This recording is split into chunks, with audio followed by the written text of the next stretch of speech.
So it's recording now.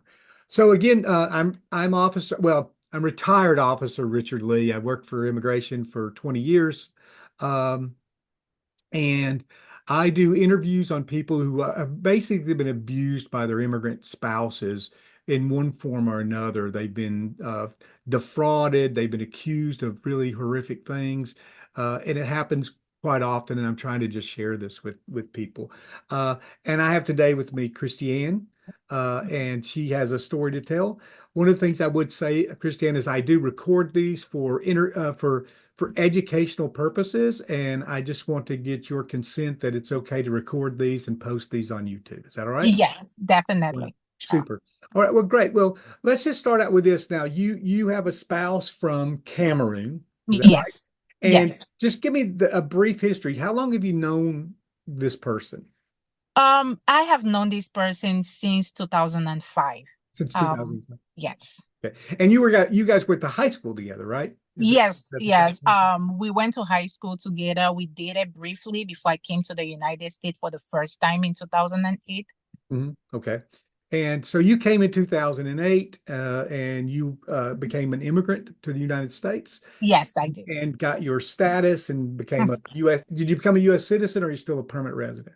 No, I'm a US Okay. citizen. Yeah, just because you could petition both ways. Yes, yes, I'm a US citizen. So, so you came here, he stayed there, and then uh, I'm just filling in some of the backstory, and I'll let you get started on it, right? Okay. So you went back to Cameroon, and you guys Mm-hmm. met each other again because you're from the same Mm-hmm. area, right? So why don't you take it up from there? You met, and what occurred? So when I went back, this was right during COVID. I went back to Cameroon October of 2020, and Mhm. I met him. We were just talking and things like that, and then one thing led to another, right? So and then I returned back to the United States December of that same 2020. When I returned back, he was just like, "What are we?" I was like, "You let me know. What do you want? Because I'm not really good at long distance relationship and things like that. Sure. Yes, we had fun and things, but do you really want a relationship?" Mhm. And he said yes. I'm like, okay. And I felt comfortable because we did it in the past and Yeah, it was never like, yeah, high school sweetheart, we can say it that. wasn't a stranger off the street. It's somebody you know. Yes, yes, yeah. So I felt really comfortable. It was, for me, I felt it was genuine, very organic, people that had known us when we were younger, like we're applauding the relationship that, Sure. we got Yeah. back together. Yeah. Yeah. So when I came back here in December of 2020, then in 2021 we took a trip, to Tanzania to kind of like build our relationship, keep things moving and all that. So July of 2021 we went to Tanzania for 2 weeks. Mhm. Then December of 2021 I went back to Cameroon for both parents to meet. So that's when he came and did like the traditional thing that we call knock door, where both family meet. He tells my family about his interest about me. Mhm. And that happened that December of 2021. And I also got pregnant that Okay. same year. Yeah. Um, I came back to the United States February of 2022, and I found out that I was pregnant, and I gave Mhm. birth to my son, our son, September 29 of 2022. Okay. And yeah. Yeah. So then you now so you were pregnant, you guys decided to get married, right? Yes, yes. And so We you decided petitioned for him as a what they call a fiance visa. visa. The Yes, the yeah, the exactly. fiance, the Mhm. 90-day visa is what it's called. Yes. The movie, yeah. 90-day Yes. fiance. So you Uh-huh. petitioned for him, and then in when did he come to the United States? So he arrived at the United States with his daughter. So I petitioned for him and his daughter. His daughter, At the okay. time, she was 8 years old. So Okay. they arrived the United States in Atlanta, November 24 of 2023. Okay. So a Um, year ago. Just a year. yeah, just a year ago, exactly a Yeah. year ago. And when did you guys get married? We got married February 16, 2024. Why didn't you How get he married on February 14th? It would have been Valentine's Day, but no. well, there was no date available, right? Maybe it's a good day not to get married after your Yes, story, right? yes. Exactly. Yeah. So you got married on February the 16th. And Mm-hmm. and then you said you started seeing some issues, right? Yeah, so February the 16th we got married. I would say exactly March, because we took after the wedding the first weekend of March, we took a trip to New York for Mhm. a friend's birthday. And then when we came back, right after that weekend, I started noticing like, some funny behaviors. He would not pick up his phone like in my presence. He would go out of the house, be on the phone for a long period of time. Mhm. And then the first thing that ticked to me was his daughter. His daughter is very alert, right? Yep. She kind of told me like, hey, when you're not home, like my dad will go through your stuff and just go in your office and look through. At that time I was working, right? I was Mhm. working hybrid, and most of the time when I'm in the office, that's when he will go through my stuff. Yeah. So when she told me that, it kind of ticked like, why is he waiting when I'm not home to like go through my stuff? Yeah. And when and plus the funny behavior that he was having, not answering the phone around me and things like that. So unfortunately for him, one day, like he had two phones. There was one phone that I knew his password, and I was like, something just said, just go through that phone. And I went through the phone, and the first message that I first saw was a message that he sent to his mom, where he was just talking about like, hey, you know what? I just got married to her because I need to have my papers, but I'm not really feeling the thing, Yeah. because she's acting funny and things like that. Mhm.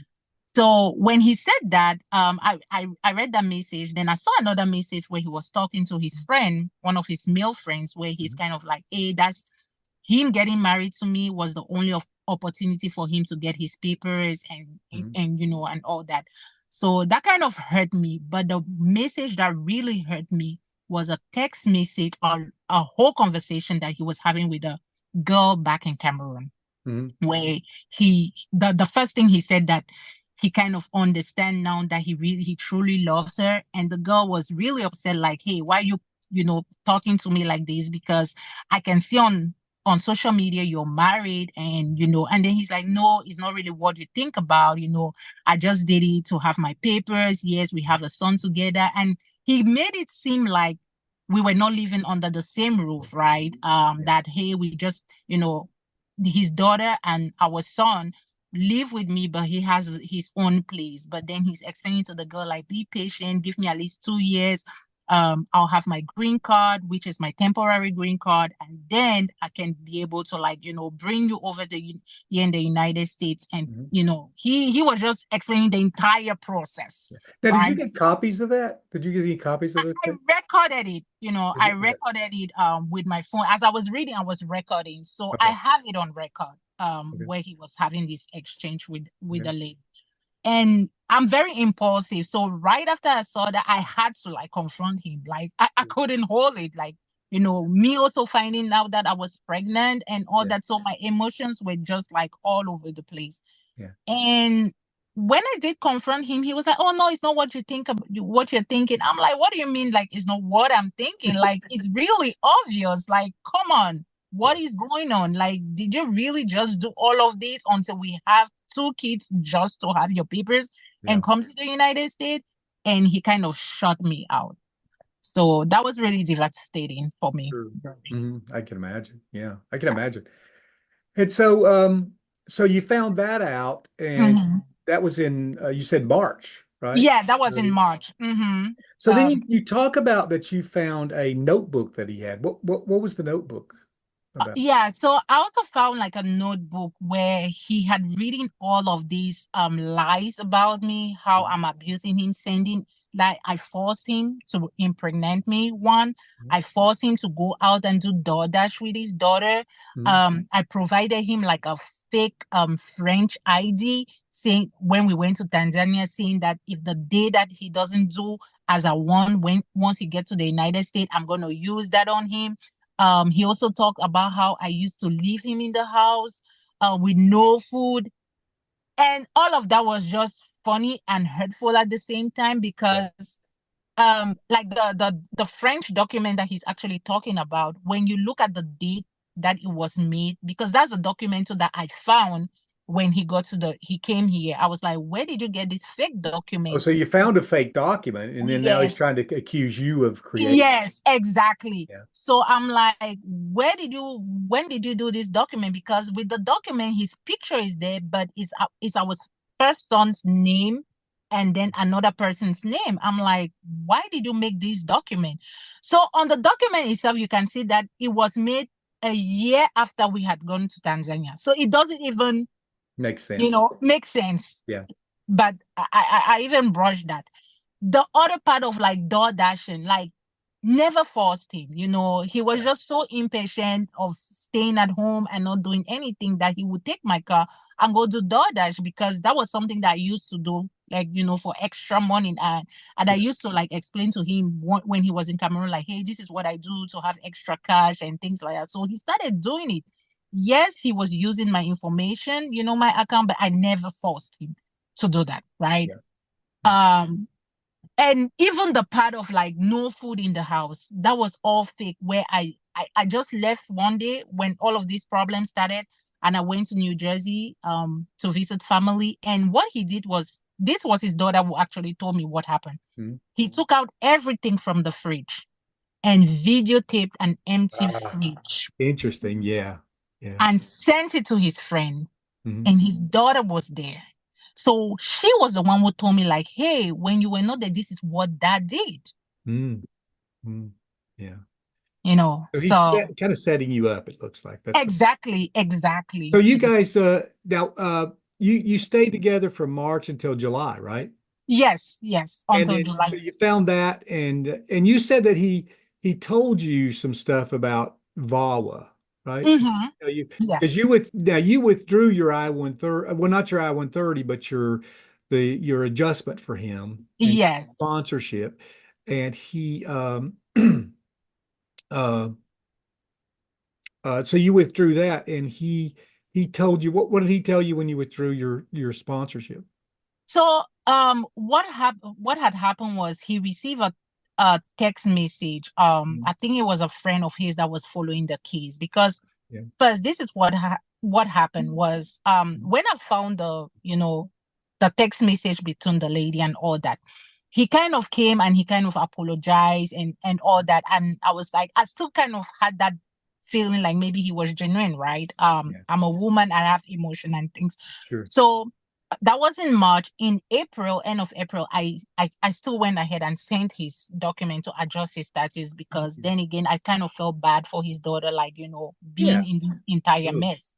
So I sent his document. So he arrived immigration May 2nd. But then when I found the documents about him planning the VAWA and then the constant communication with the lady, because Mhm. there was another incident that happened where he was out of the house, behind the house, talking for such a long time, Mhm. more than 2 hours. And I'm like, what is he talking about? So I went upstairs in our room and I overheard him talking, even though I couldn't hear the other person talking because he had Sure. earpods. But based on his conversation, I knew he was talking to a lady, right? Yeah. And so I recorded that conversation to where he's also saying like he's gonna be a fool to do anything to have his papers. Mhm. And he even encouraged the girl, like, hey, you can go to the Cameroon, the American embassy in Cameroon, ask for a visa, visitor visa, and when you come here, I can look for someone, I pay them to give you your papers so that you and I can build our relationship. Mm. Why I'm still married to the mother of my kids. So I have that on record. So that was the one thing that was like that one recording or that one conversation that I had. I was like, you know what? This guy is not real. He's not even remorseful after I confronted him. So the next day, I called a friend who is an immigration lawyer, and she was like, this is what you need to do. Mhm. How did you pay for his adjustment of status? I said, for him, I sent a check, a personal check. Mhm. And for his daughter, I did like a money order. And for his work permit, I did a money order. She was like, okay, you can actually stop the check for his adjustment of status. But for the money order, I don't think you Get can this. do anything, right? Yeah. So that is what I did. I called my bank. I was like, can you guys stop this check? I gave them the check number, and that's how it got blocked. So on July 3rd, he received a notification. His friend that was following the case received a notification saying that payment didn't go through. So he confronted me. He's like, I don't know if you don't have enough money in your account, or is that you just stopped my papers because Mhm. of all the issues that we've been having. Yeah. But I got this notification that payment didn't go through. And Yeah. I didn't answer him. I just acted like I didn't even hear him when he sent Yeah. that. So that's how he knew that his stuff didn't go through. Was he going through? Yeah. Yeah. And then didn't he tell you that he said that he didn't really need that, right? Yes, yes, yes. And so a couple of days after, he said, you know what, I don't even need all of this. I don't even need you to like help me get my papers because there's VAWA. And then he showed me there's a yellow slip that they give them at the embassy, right? Yeah. When they have the visa, that if in case this happen, you can do this. Sure. So he told me about it. He's like, yeah, I can apply through VAWA and things like that. And I have friends that can support the fact that you have been abusing me. And so that was another thing. Like, what does he mean by he has friends? So after his daughter told me about the incident of the fridge, that's how I understood that he has been doing things, telling his friends like I'm abusing him, so that when the time comes, they can be like Witnesses. say, yeah, witnesses saying that, yeah, Yeah. he has been communicating things like this with me. So Yeah. Now you said that his daughter also told you that they've gone to see a lawyer, right? yes. Mm-hmm. Yeah. Yeah. And So yeah, go ahead. Sorry. no, I'm sorry. No, no. So what happened with that? What did she tell you? So, when all of this was happening and me being pregnant, me losing my job, I would take time and go to New Jersey by my elder sister. So when I'm not there, he had this friend that lives here in Charlotte that will come to the house and take them to go see a lawyer.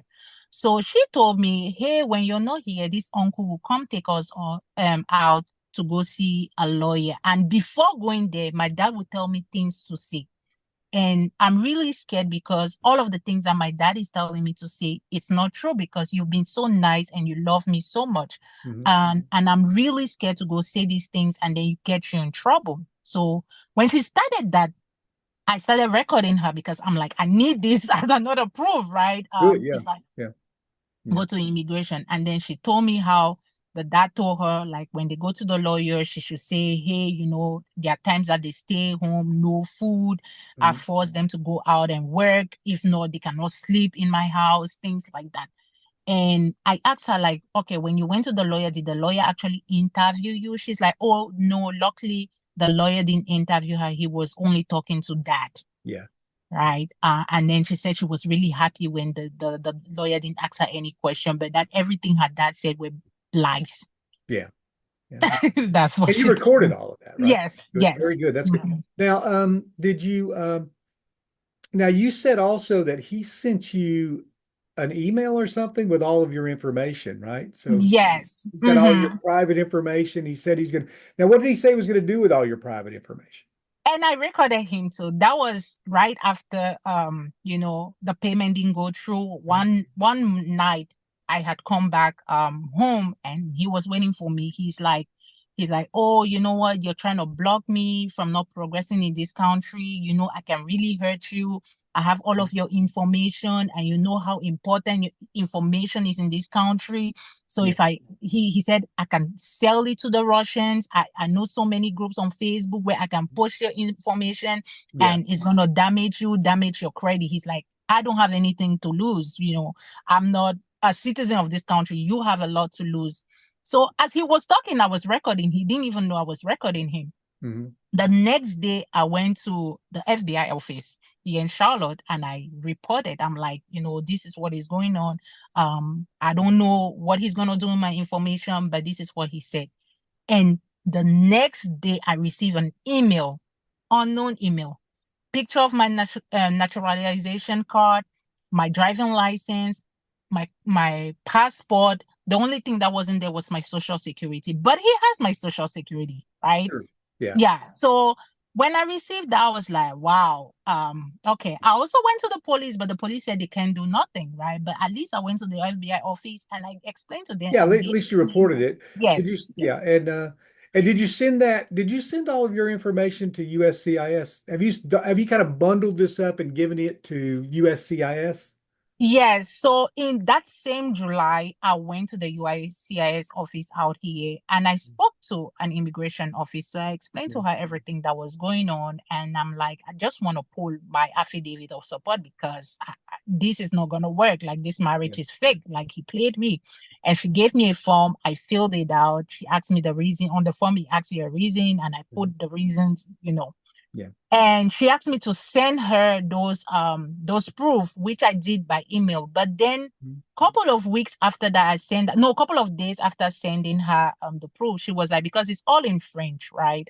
The way he Mhm. was communicating with the lady, Yeah. she was like, oh, can you translate these and Mhm. things like that, which I haven't done because I was heavily pregnant. Yeah. I've been going through a lot, Well, you can, what you can do is instead of trying to translate it yourself, just Mhm. go on to Google Translate, Yes. and then you just copy and paste it into the Google Translate, and it'll translate it for you. It takes like 2 seconds Okay. to do that, and then you don't have to type it all up yourself. Mm-hmm. Okay. No, I definitely understand about the that part, but the video of the recording of the chat, she Oh, wanted me to translate that too. So that I was think there's a way also you can do a audio translation too. There's a software that does audio translations for you as well. okay. And it I'll might look even do into it. like but what you could do is I'll tell you a thing you could do is you can do an audio recording, put it on your computer,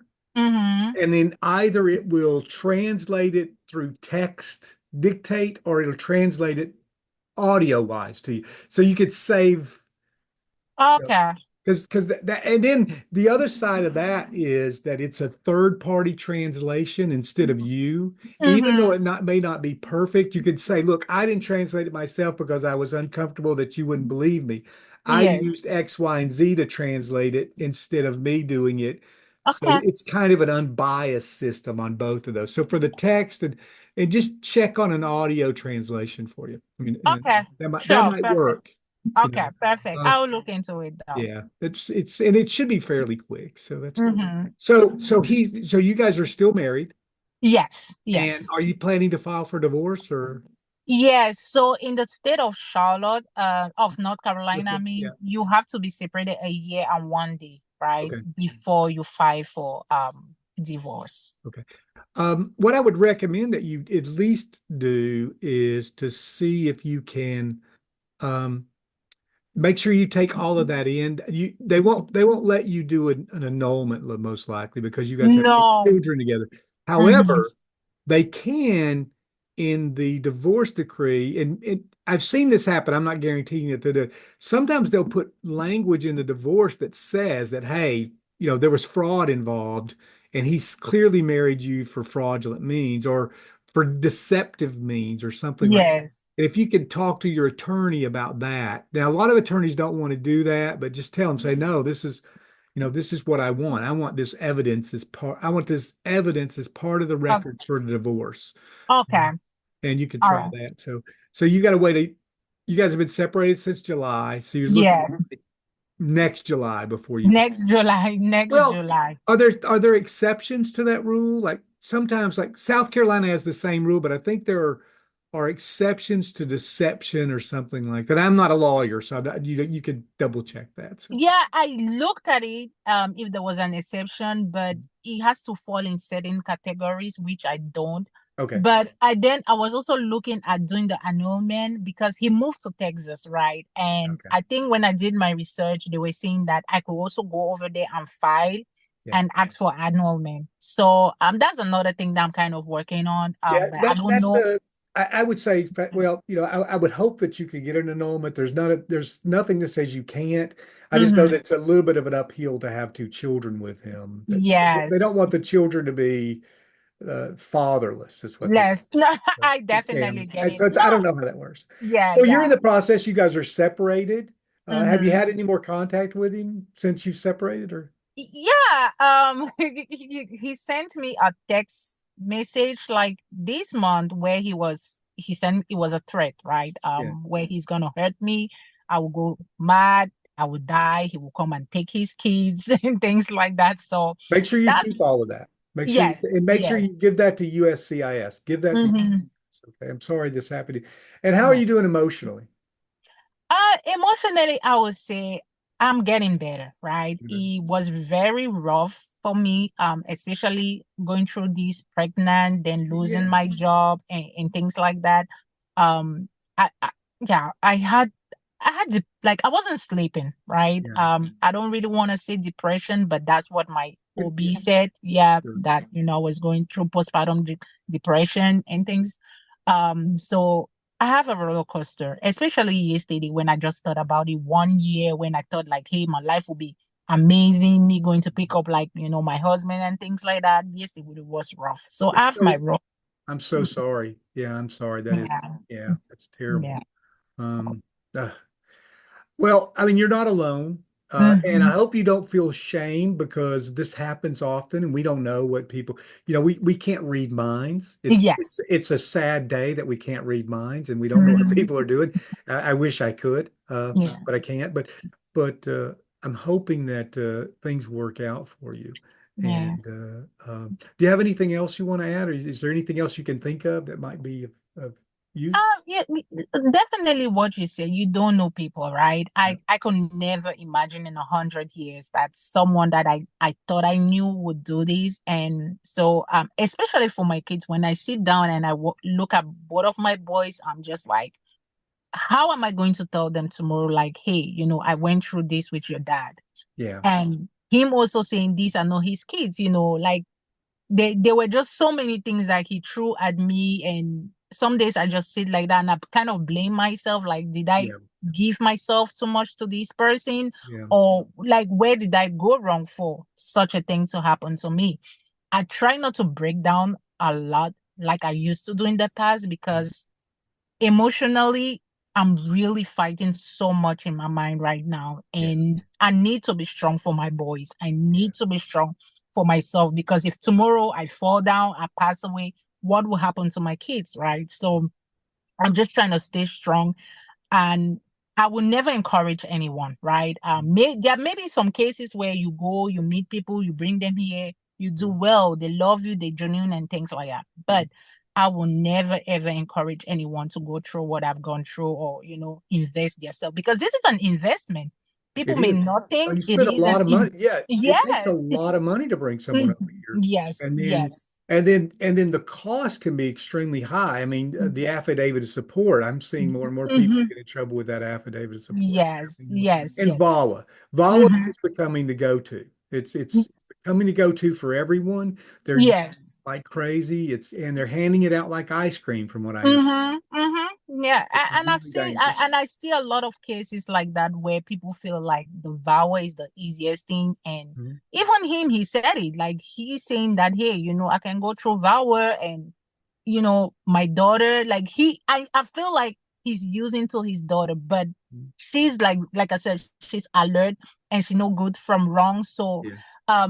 being for her, like the only thing that gives me joy is that I was really true to her and she saw it, and Yeah. for her to be able to come and tell me, kind of protect me and say, hey, this is what is going on, or what my dad is trying to do. Sure. Like I'm kind of happy about that. But the whole process of everything that I've gone through in 2024, I wouldn't wish down my worst enemy. Yeah, I can imagine. Yeah, Yeah. no, I wouldn't. And I see it so much. Make sure you save all of your evidence. Always Yes. keep it and put it in a safe spot. Mm-hmm. And share it with USCIS and Homeland Security, ICE, Immigration Customs Enforcement. Uh, Okay. I would share that with them too because they might be able to do something. If you look up your local office, maybe they can help you some as well. All Um, right. I'm Okay. sorry that local PD didn't do anything with No, this. they Has didn't. he have Even you has he if taken any, have you noticed anything wrong with your finances or any of that stuff? no, no, I haven't noticed anything wrong Yeah. with my finances. It's really funny because even with the threat that he sent to me, I contacted the police, and I even went to the magistrate office. They told me they couldn't do anything because it wasn't like a direct threat, right? Where he said, I will kill you. It's just like, I'm going to do this. And then, you get mad, then you die. Yeah. But it's Yeah. really I feel like I'm not even safe for someone to even think to do certain things to me. Yeah. And this is the second time trying to put my information out there and trying to hurt me. what will happen the third time when he Yeah. says something, right? When there's, So yeah, exactly. yeah. Well, hopefully nothing like that happens. And if you do get damaged, maybe you can take other action, Okay. civil or something against him if it comes Mm-hmm. to that. But Okay. wonderful. Um, Definitely. well, if you need anything, if there's anything you've got questions for me or you need me to, sometimes maybe we could talk offline, especially you have information that you may want me to try to share with someone. I'll do that as well. Okay, I don't sure. want to do some of that on recordings. Try to avoid Mm-hmm. names and things like that. Yeah, But I'm definitely. I available get it. if you need to talk and maybe you've got some stuff that you may want to share that I can share Mm-hmm. with maybe someone. That'll be good. Okay. All right. I appreciate it, Richard. Christiane, I Thank you really so appreciate much. your story. Thank you so much. Thank you. Okay, Thank you very much. thank you. Right. Happy holidays. Happy Thank you. holidays. Take care. All right. Thank you. You too. Let me Bye. make sure. Okay.